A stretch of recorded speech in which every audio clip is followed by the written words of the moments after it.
and welcome to the Enthusiasm Project, Season 2, Episode number 7. And today, we're talking all about money. I've got Heather here with me for the first time this year. Hello. Hey. Hello. Hello. And basically, today, I wanted to talk about how we make money on YouTube. And I think that there's a lot of people that don't know how money works on YouTube. Yes. And maybe have some misconceptions. And maybe there's people who want to make money and don't even know where to begin or don't know what that realistically even looks like. And I just kind of wanted to break it down, maybe the ways we've made money off our channels, maybe even in some cases how much, like set those realistic expectations. And hopefully that's helpful. Can I just say I'm very excited that you're doing an episode on this? Are you? Yeah, because I think it legitimizes this industry. Okay. Because I believe that it's a legit career and a legit business. And I think it still gets a bad rap. But I just did a live stream maybe a couple weeks ago on 7 different ways that you can make money on YouTube. 7 different ways. 7. I'm using 3 right now. Yeah, well, that's good. But I think I've noticed there's been a lot of videos in the last, 6 months where people are like, how much did YouTube pay me for 1 million views? I know. Oh my gosh, I see them all the time and they're holding up a check. I'm like, first of all, they don't send you a check. It's direct deposit. But a lot of people are going into their analytics and actually showing the revenue report. Yeah, the revenue report and stuff. And obviously they're doing that to show kind of how little it is. I think that's kind of their goal most of the time, especially when it's like, how much did YouTube pay me for 1 million views? And then they go to a video that has 1 million views and they get $1,200 or something total. That's interesting. Why? Because I'm pretty sure I've made more than that with less. But there's just so many variables. Right, of course, that's the problem. And I've been learning a lot more about this. So actually, okay, here's how we can start. Okay. Go to your most popular video and let's see how much it's made over time. Oh, but you're different though. Because mine is literally going to be $0. Okay, well, I'll show you what mine is. My most popular video is on my vlog channel. Oh, my channel's going crazy right now. It's a video about Postmates, of course. And I laugh about that because that's where all of my comments come from. Yeah. Okay. The estimated revenue since the lifetime of this video, which went up September 2016. Mm-hmm. Go into lifetime here. Wow. Guess. It's at 306,000. 306,000? Yeah. I don't know. $850. That's your legit guess. That's my legit guess. Higher. $1,450. Yeah. Higher. 2,500. Higher. Whoa, 3,200? No, 26. $2,600? Yeah. Off of one video that I literally made in, I don't know, an hour. So that's all coming from ads? Yeah, that's. So it's $2,600. $2,645.43. And that's over from September 23rd, 2016 to January 2nd, 2020. So over 3 years. That's pretty good. That's good. My most popular. But that's very insignificant in the grand scheme of things. Right. Well, if you divide it by 3 to 3 years. Yeah. It's $700 a year or something like that, $600 a year. But, like you said, though, for an hour. Yeah. On your phone. Yeah. Because that's a phone video, right? Oh, some of it is. Most of it is S110. Oh, right. Okay. My most popular video is Apple Watch speed test. How many views? 102,000 views. Okay. And total revenue over its lifetime from September 2018, 2 cents. Shut up. Are you serious? I am, but that's only because I haven't had ads on my videos until a week and a half ago. Okay, actually, here's an interesting thing. The most popular ad types on that video. Oh. Obviously, the skippable video ads. Right. So the ads that show up in the beginning, you skip them. But what ads do you have on yours? I just put ads at the end. Skippable video ads at the end. So it's what is that? What is that called? It's skippable video ads, but they occur after the video. Is that what reserved means? That's just the way that they're buying the ad space. Oh, no. Okay. Non-skippable video ad at the end. Yeah, so you can reserve your ad space, and then the people who buy that space, they can get it at an auction. They can set a price. They can pay different money for it. And on a video that's popular, That makes up they pay more. 1.5% of my ad type on this video. But you have ads on all your videos, right? Pretty much? Yeah, pretty much. Like just the pre-roll ads? No, I put all of them. You don't do mid-rolls. I don't do mid-roll because you have to intentionally go in and like put where it goes. Ollie and doesn't like mid-rolls. I don't have time for that. I'm not going to do that. It's YouTube says it will, at least in the new studio, and like try to find a spot to put a mid-roll ad where it feels that there's a natural pause. It's not good at it. I can't imagine. I take that back. I have found one channel that does mid-roll ads really well. It's that the gaming historian, where he talks about games and things like that. Sorry, just had to see what the dogs were barking at. There's like a lot of people having yard work done, and it's chaotic. Anyway, so all the different types of video. No, that gaming channel. Oh, the gaming channel. Yeah. The mid-roll ads. PDF does it pretty good too, where he says like, today's video is brought to you by. And then, he does it okay. I thought he was the best, but I mean, he kind of does it like a commercial. It does like this. But gaming historian does it in a way where I don't even notice the mid-roll ad. I think I showed you when I watched it, because he does these long video essays. He'll usually only have one ad break, so it's not like a bunch. And they're like 30, 40 minutes long, the whole video. And it'll bring up a thing where he'll leave on like a cliffhanger, just like a TV show, and it goes the whole history. And this is why you should keep watching. Yeah, but it's literally like, this game was a revolution in Japan, but it wasn't until it was released in America that everything changed. You know and then what it you just should kind do? of pauses out. You should 100% contact him and get him to collab with you so you could talk about this. Well, I don't know. I just admired it because it then there's a pause and it fades out and it goes into the mid-roll ad and it comes back and it's just like, it's obviously he plans for it. He goes in and places the ad and it's not distracting. Written. Right. This is strategic. It's really good. Otherwise, it's just I really get mad when mid-roll ads pop up, but they do pay the most, so I understand why people put them in there. So basically with YouTube ads, it's not just when the ad plays, but it's the type of ad that affects the amount of money, right? Yes.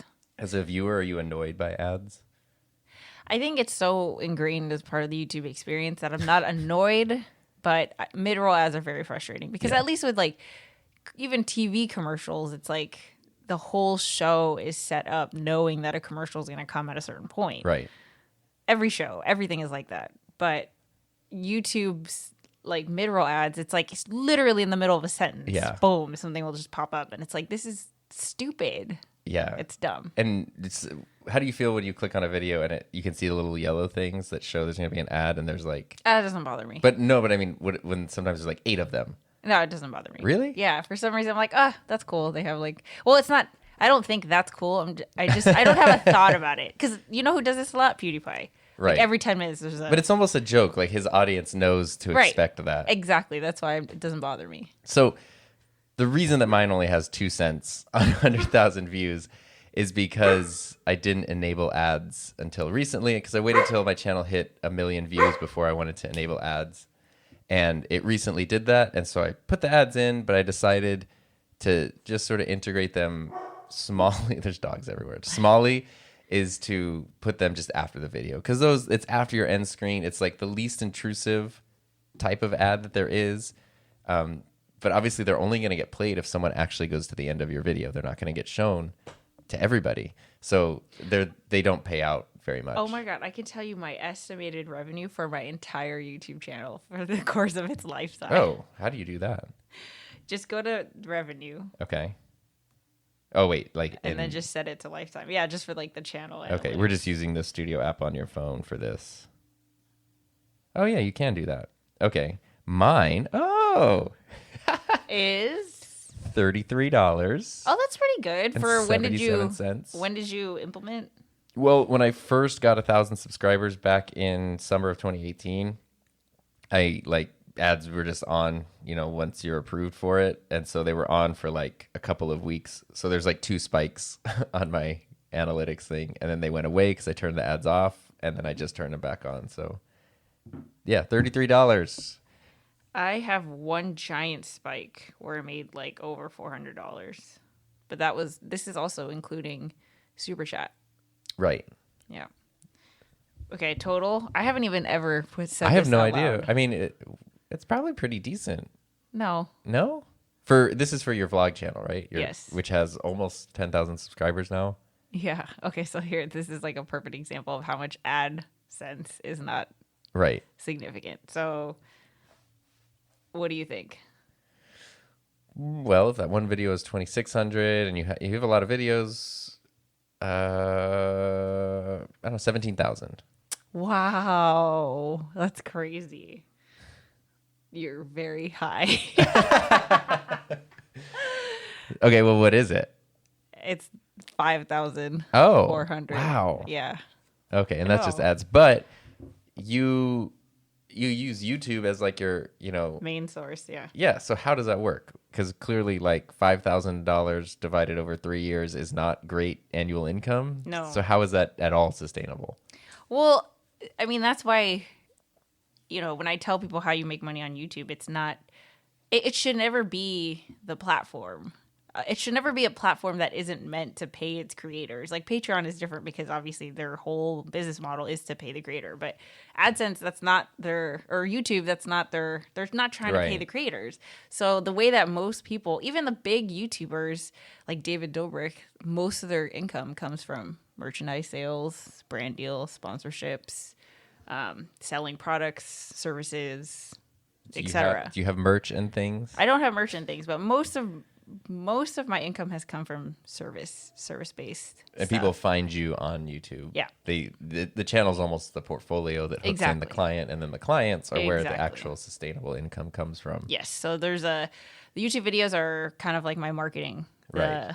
avenue for discovery. I think that's important because people look at the numbers and then they're just like, oh, but that's not that. And it's like, no, it doesn't even, and you don't even need a huge subscriber base or At huge view all. counts to get clients and things. So Yeah. that's, I mean, I got a $17,000 client when I want to say, I mean, I can't confirm this because I really don't know, but it was exactly a year on YouTube that's pretty good. and probably not even 2,000 subscribers, and I got a $17,000 client. That's pretty darn good. That's good. See, that's like, okay, talk about annual income. That's significant. Yeah. Well, But and AdSense will never compare to that. no. And it's, there's And just too many variables. Exactly. And that's why it can't be a business model, because if you're trying to make money, like a significant amount of money off of ads on YouTube, your approach has to be totally like, okay, let's make the craziest Mr. Beast type of videos where you have like, you're doing things that like people genuinely want to see because they're not done that often. Like, Right. let's give $1 million out for funsies because you have $1 million of a disposable income. So I don't know if he actually did that, but I mean, he gives cars or whatever. But it's those big things, and then people see those numbers, and And that's what it feeds itself. It gets to that point. yeah, and people think then they get their channel, they get their 1,000 subscribers, they enable ads, and they're like, I'm going to get thousands of dollars a month, Yeah, and they no. get, Google doesn't even pay out till you have $100 in your account. So if you earn $12 that month, you're not even going to get that money until Yeah, you've made what, all of $33 this entire time? Yeah. Yeah, you haven't even gotten paid out. Yeah, no, I've never gotten paid. I'm waiting for it though. This month's doing good. I'm like, Yeah, well, see, the reason that I wanted to have this discussion, aside from the fact that I've seen people talk about it, is because organically over the past 2.5 years, my channel's gotten to a point that, not without effort, but kind of without effort, it seems to be consistently earning about $1,000 a month now, which is like, significant. I would consider $1,000 a month a life-changing amount of money. Yeah, exactly. It's a Thank you. it's a good chunk of a mortgage payment. It's way more than a car payment. It's, utilities, it's savings, it's money that I can put right back into the channel on equipment and that kind of Disposable stuff. income. It's a great breathing room. I'm not going to quit my job to make $1,000 a month But that's a lot of money. and that is That's a $12,000 raise a year. yeah, exactly. And that's Huge. That's I mean, for you to huge. get that at a job would take right. a decade. Right. And it wasn't intentional. It wasn't Right. starting the channel trying to make money. It just sort of these things happen. And so YouTube ads for me are something that's new to the channel because I just sort of have enabled them. And I want to play around with them because I don't want them to be distracting or annoying, which is why the end of video ads are my number one thing that I want to do. But I could I don't know. I know people are so used to pre-roll ads that they don't even think about it. Skippable pre-roll is not bad. I think honestly that's part of the YouTube experience. I don't think that you should think of it channel specific. I know people go on YouTube and there's like there's ads, and if they have YouTube Premium and they don't see them, and I don't even think about that. I think you're leaving money on the table. no, 100% I am. But like in a you know in a foolish way? Yeah, in a foolish way. I agree with your philosophy of the experience of watching one of your videos. So you wouldn't want to put a mid-roll ad. I get that because you're very careful, and there's a lot of effort in not just the content that you're creating, but yeah, the experience. And to have something just completely interrupt it, I get where you're coming from. But before your video even starts, it's YouTube. Until you show up on screen. Do it. I'll think about it. I mean, like that could be an extra $100. I know. I mean, it would probably be, I kind of calculate out, it could be between $200 and $300 a month based on like my very rough estimates, which is pretty, like, I had the discussion with myself when I had ads, the ability to add ads. And at that time it would have been like $30 a month. And I was like, that's not worth it. You're going to make at least as much as I am, which is, it's coming out to at least $100 a month. Yeah. I mean, it will at least be that. For me, I mean, it's pretty obvious. $100,000 a month is like a no-brainer. Right. $10 a month was a no.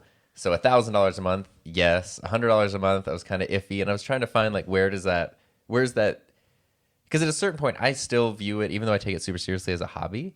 And so I know that like there's just costs that go into it. Like I buy the equipment, but I like equipment, and I like building up that stuff. And I know like it costs money to put captions on my videos, and I could take ad money and pay for my captions. But I'm still in the mindset of like, well, it's,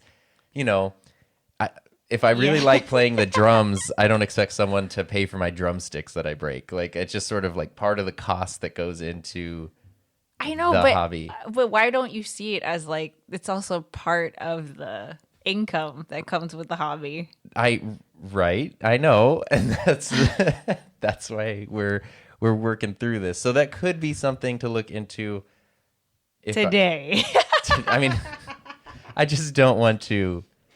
I don't want to annoy people who. Oh my God. I think you should stop. Get over it. Jump off the bridge or push the thing. No one's even going to notice. I know. 100%. No one is even going to notice.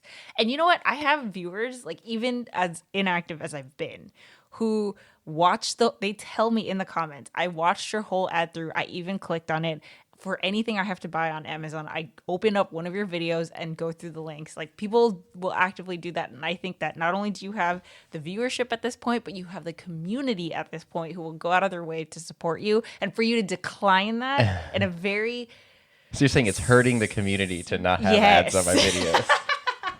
Yes. I think you should turn them on. I just think, like, not the mid-roll. No. Like, if you were to ask me, okay, you just hit 1,000 subscribers, you're still iffy about the branding, you don't know where you're going to take the channel, like, right. You're still trying to figure things out, maybe hold off. Well, that's what happens in all, like, the Facebook groups that we're a part of, is people like, I just submitted my thing, like, when am I going to be accepted? I need to turn on ads right away. And it's like, you're getting 12 views a video, like, don't do that yet. You get your penny. Here you go. And there's nothing wrong with 12 views a video, but, like... Right, but if one of your goals is to make money off of YouTube, it is so much easier to make like an online course that costs $10 and just make a video telling people about it that actually provides value. You're probably going to get way more money. Actually, I know you would. Yeah. Well, this goes into the kind of the other things, because you talked about affiliate links. Everything. Yeah. Affiliate links, because right now, like I said, I'm using AdSense, brand deal, and affiliate links. Those are 3 ways I'm making money. But you talk about 7 ways in a video. But affiliate links are by far my favorite way so far. Yeah, it's like the highest paying and the least intrusive. Mm-hmm. It's great. Yeah. I mean, I think everyone should be doing affiliate links. Yeah, I think affiliate marketing is, the way of, I was going to say the future, but it's just kind of now. It's just how people are doing business now. And there's different ways of doing it. So Amazon was the first one I did, which basically, like, we've talked about it before in streams, but you have your link, people click on it. If it's something like 24 hours, I think, after they click on your link, it doesn't even matter what they buy on Amazon, you'll get a commission of their sale. And it's usually like between 2 and 10%, depending on what they buy. But it's it's just Amazon gives you a commission for directing people to them to make Yeah. purchases. And other stores and other companies do it too. Amazon's just like, it's Amazon. They have everything. I mean, and when you're conscious of affiliate marketing, you realize it's everywhere. Yeah. Like every podcast you listen to, this is brought to you by Squarespace. Right. Use this link or this code or whatever. Right. Well, Amazon just came in organically, which is why I loved it, because I wasn't doing anything, but I talk about so much gear on my channel that I would put in, like, here's just the link to the thing. Because if I talk about a lens or a microphone or whatever, there's so many different kinds. I would put the link to the specific one so people knew this is the one he's talking about. And then I got so many people that were like, oh, thanks, I just bought this because of you. I sold so many lenses for Canon and got nothing in return that I was like, well, okay, if I'm going to get $40 for selling this $1,000 lens, I'm going to do that. Yeah. And it sort of fits. And sometimes people throw fits and they're like, ugh, you just have affiliate links in your descriptions. And like, I see what this channel's all about. Yeah, but those people are stupid. Let's just call it like it is. Yeah, they totally are not reading things as they are. They're not. I think, like I said, it comes back down to community. And if you are helping people make informed decisions about how they're spending their money, right, and it's no cost to them, like what is... Yeah, but it's like you said, for though, everybody. People will go out of their way and say, like, I used your link to buy whatever. Right, exactly. That's amazing. And, I mean, that's where the biggest chunk of my $1,000 a month comes from is because you have Amazon high-ticket affiliate. items, too. Yeah, it just naturally fits I in made with my channel. $50 on Amazon last month. Well, it's also super volatile because literally I've gone from $56 one month to like $512 the next month, and you just can't predict it because it's just people's shopping patterns. Obviously, the holidays, it's higher. Yeah, that was payout for October. Yeah. So you get paid out a few months later. So December will be high. January is like probably going to be super low because who's buying big ticket items in January? Nobody. But it's a much more reliable, like, it's never zero. Yeah. And that blew me away when I added it. That I was like, it's people are never actually zero. using this, and it's crazy. And Amazon just pays out any amount, I think. Yeah. Yeah. So that has been my favorite. And then I've also got affiliate links for Artlist and Epidemic, the music subscription. So if you use those links, you get, for Epidemic, you can get a free trial. For Artlist, you get a couple extra months onto your subscription. And that's why affiliate marketing is such a big win, because it's so you can customize it and align it to your channel's like brand and philosophy. It's just a natural fit. It's not like, you're not going to do a plug about makeup products, right? Like it's a natural, like if you're genuinely liking this camera and you're telling people about it, there's a way to monetize. Keeping it authentic is kind of key. The Artlist and Epidemic ones are different because they just pay per sign up. If someone signs up, you get X amount of money per sign up, which has been shockingly good. And I like and use both those things. I got an email yesterday. I think I deleted it, but it was for this thing called the Pet Fountain. Oh no! And it's like a electronic water fountain for dogs or whatever. And they were like, "We found your YouTube. Your video is excellent. We would like to work with you on partnership and affiliate things." And I was like, I have dogs. Clearly, you've heard them. This doesn't fit in with what is happening here at all. I've been getting a lot of ambassadors for fitness clothing for some reason. I don't know. You talk about fitness a lot. I guess. I don't know.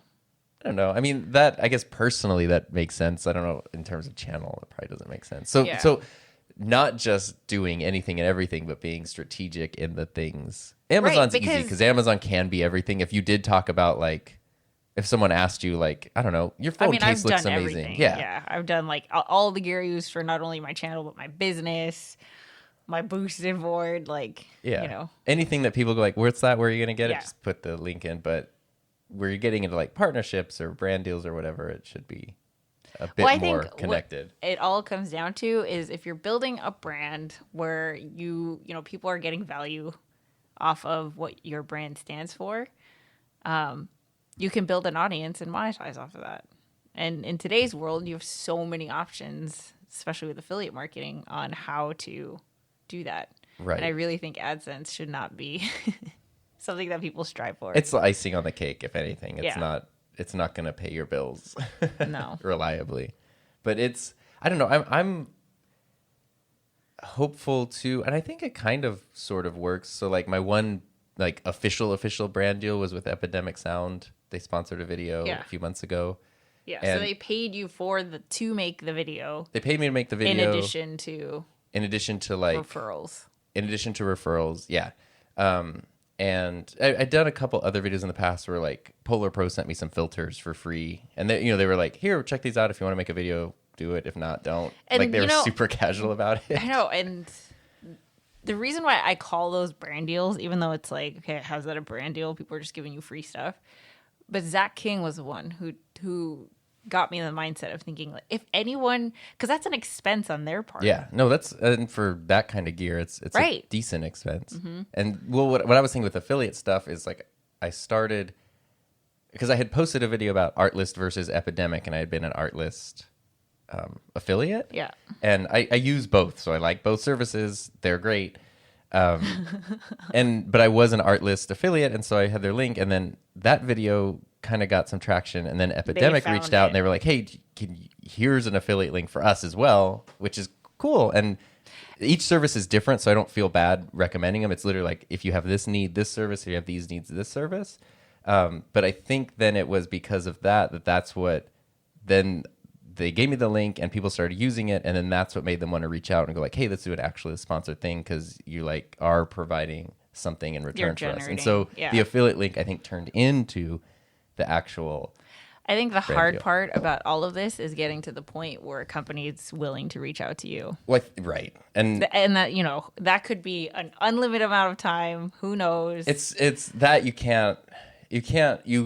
really can't plan it. I think it's really important to be authentic. If you're the person who just every weird Chinese manufacturer that reaches out and wants to have you review some like bootleg product, if you just do every one of those, I mean, maybe that's the channel. I mean, that would be great. Yeah, if that's the, shtick or whatever. But if you're trying, if it were my channel and like every week I'm doing some weird microphone system, like this is the CH4 ZX5. Because it comes down to trust. Yeah, and people are like, what is this? What is that? What is this? It's the same, like, honestly, social media, YouTube, all of these things, it's the same exact way that it would happen offline. It's like MLMs, it's like if you have a product that you want to sell, you get all your friends together and you tell them about the product. It's the same thing. You know what happened? I took my car in the other day to get service, and I was in the waiting room forever. Did you get sold to? No, I didn't. I was just sitting there kind of reading my Kindle, and this lady was sitting next to me, and this guy, like the most stereotypical car salesman you could think of, like in like greasy hair in like a suit that's too nice for 9 a.m. at the car dealership. And I think he even had literally a toothpick in his mouth. He walked over and literally the thing with the lady, like, "What's your payment right now?"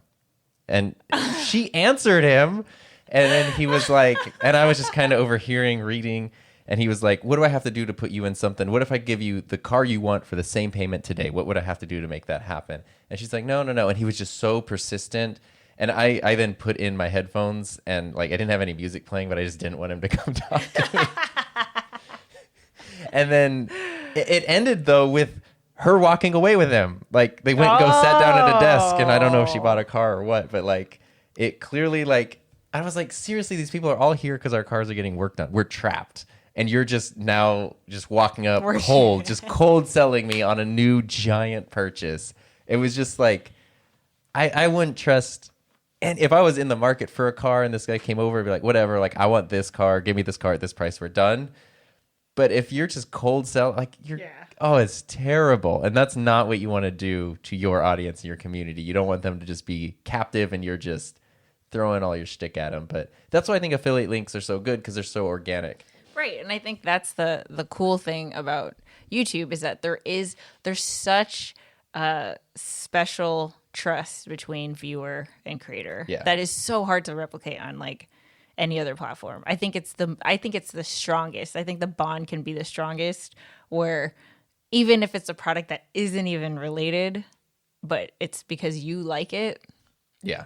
And there's going to be an affinity. But it takes time to build that trust, right? And it can be easy to lose it. And it's I think the threshold that YouTube sets to get to 1,000 subscribers and 4,000 hours of watch time is a good barometer of the quality of the community that you're building, right? Because it's not just 1,000 subscribers of just you can create 1,000 accounts and just subscribe to your own channel, But to get people to watch 4,000 hours, first of all, you have to have the content. That's hard. The 4,000 hours is a lot of hours. That's a lot of time that people have to spend on your channel. We do the broadcast at school, and that gets hundreds of views every day because it's a live stream. It's it's relatively long. It's good time. It's whatever. We have summer breaks that throws it off because there's time, but we never go over 3,000 hours a year and watch them. We could if we did other videos and things probably, but because I was like, oh, it'd be great if we could monetize and that money would just help fund the program. Interesting. But we never go there, and that's a lot of content. Yeah. That's hundreds of videos a year that get, they're not evergreen, so they get viewed once that day or the next day, and that's it. And then we do some events like games and graduations and things that get viewed a lot more, but it still doesn't. But even that hasn't ever come close to the 4,000 hours. See, so it is a tough. It's not an impossible threshold, like a discouraging. No, not at all, not at all. And I think if you know what you're doing, you're passionate about the message that you want to convey and what you want to help people do, or the feeling. If you're doing a comedy channel, you want to make people laugh, and you love what you're doing. I think It's not. It's simple. It's not easy. People were so mad when they made that rule. I know, but these people are stupid. It's like, come on. I think it's just I'm all about trying to legitimize this industry. Right. Anything that we could do to legitimize this industry helps everyone who's in the industry or getting into it. And I think that someone should have set some thresholds and, just to weed out people that are just either scamming people or... Well, the biggest compelling argument that I heard was if somebody's like, well, okay, I have 3 videos on my channel and I have 200 subscribers, but one of those videos went viral and has 3 million views. I can't earn any income on 3 million views. And their answer is just like, yeah, no, you can't. Yeah, and that's fine. Yeah, and I mean... Because it's for the people who are in it to win it for a long time. And we just talked about 3 million views it's not going to buy you a new house or anything. Yeah, exactly. So you're not really missing out on that much money, and YouTube clearly wants to reward people who are in it for kind of the long haul and consistency and all that stuff. Oh my gosh. Here, let me close the door. But so we talked about YouTube ads, we talked about affiliate links, those are my favorite types of marketing, and brand deals. We talked about a little bit. I mean, I don't have, other than the people sending a few things, which those have always been very casual for me. They just go here, we'll send you this, check it out if you want. And basically, if I've made a video about it, it means that I like it. If somebody sent me something and I hated it, I just wouldn't make the video about it. I wouldn't make a video about you sent me this for free, here's all the reasons it sucks. Luckily, that's never happened.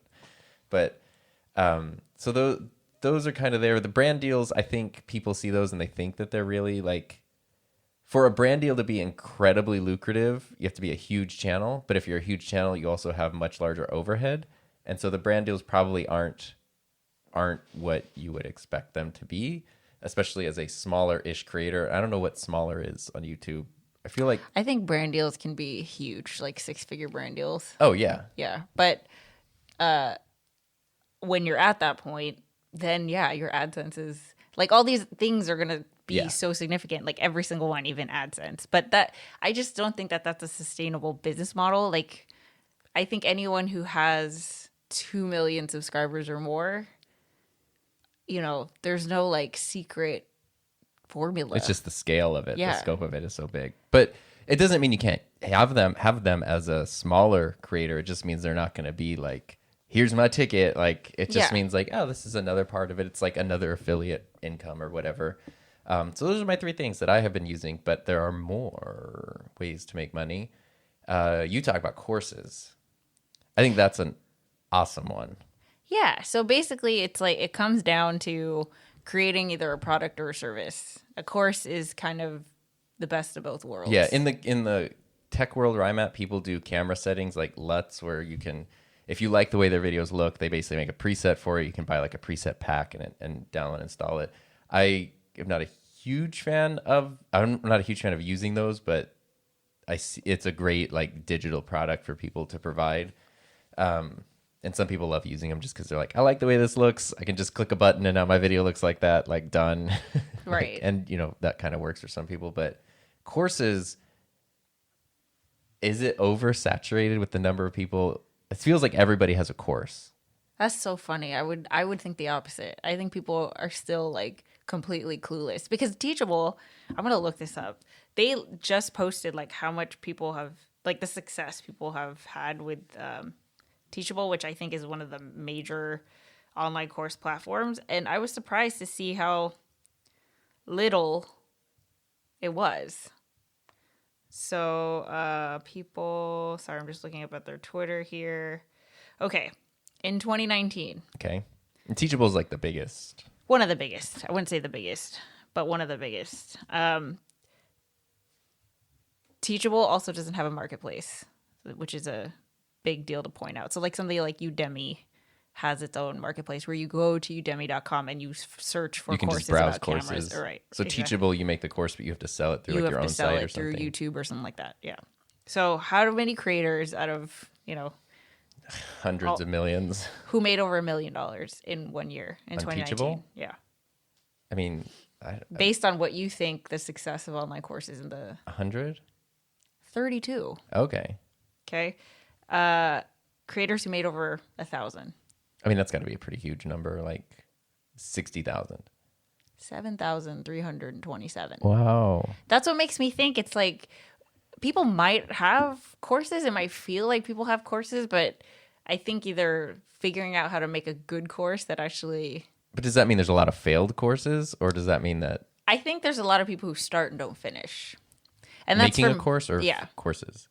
Yeah, making the course. Okay. Because I mean, I've been part of the Teachable community for, almost 3 years now, 2 years. And that's with the Facebook group and emails and stuff like that. And there's so many people who just, they sign up and they never start. Right. Okay, that makes sense. So I don't know. I think like people talk about online courses, but I really don't think they're as popular as... Maybe just in like my niche of like the camera video world, it's just more common. But I would love to make one because you kind of convinced me. Most of the people who are seeing success are like mindfulness, wellness, which so what is does that crazy. mean? Which is crazy too. It's like 10 tips to feel happier or whatever. But that's why I am so excited about you creating a course because I think it's a subject that is in demand that people would really benefit from and is completely being underserved in the online course community. That's perfect then. Yeah. Well, because for me, it would just, again, organic is kind of key, and it would fit in. It just it aligns. It makes sense. It aligns. Yeah. It's natural. Like that.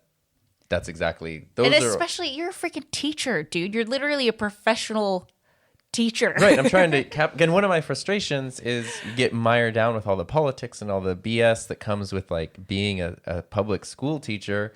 And you just want to kind of like teach people about the thing you want to share. And that ends up being such a small part of your job that a course is literally like, here's me to just, all I have to do is teach. I don't have to deal with bathroom passes and classroom management. And the people who choose to take it are people who have actively decided that they want to commit to something or, give it a shot. I had an idea. I don't know if I want to say it on here. Okay. I just had an idea. I'll just tell you. Okay. It'll be on the record. Ooh. So, you know how I pointed out how a lot of the female authoritative brands that I follow, they're in business with their husband. Yeah. And the husband's always the one behind the scenes. Yeah. Why don't I do that for you? Why don't you be my husband? Why don't I be your behind the scenes business person, like helping you sell your course? And you just, I make sure all the wheels are turning. You're the face. You're the content. Because between the two of us, I should be the face. I mean, like I'll still have my own stuff, but like this will allow us to do both. Like you have to create the course. Okay. But while you're not here, I will sell the course. Okay. But you're still doing you're not negating your own outlets and anything, right? I'm curious to see. I think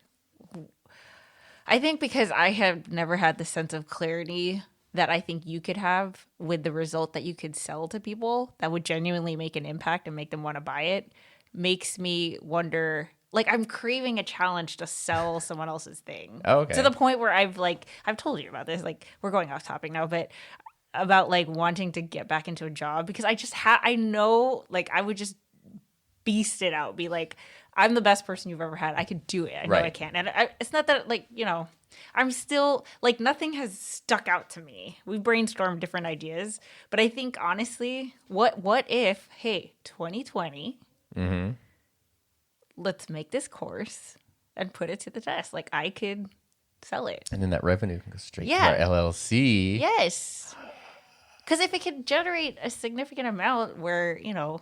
Well, that's what I want, because where I'm at now is organic, and it's great, and it's exceeded all expectations. And now I'm curious, what if it weren't just like happenstance, but it were intentional? Like, what if I did actively try to like build up this revenue stream and to I think we should talk about it. Create this should be something another podcast episode. Designing my first course and marketing it. Yeah.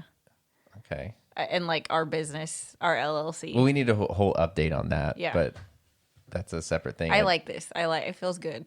So there we go. We've established something.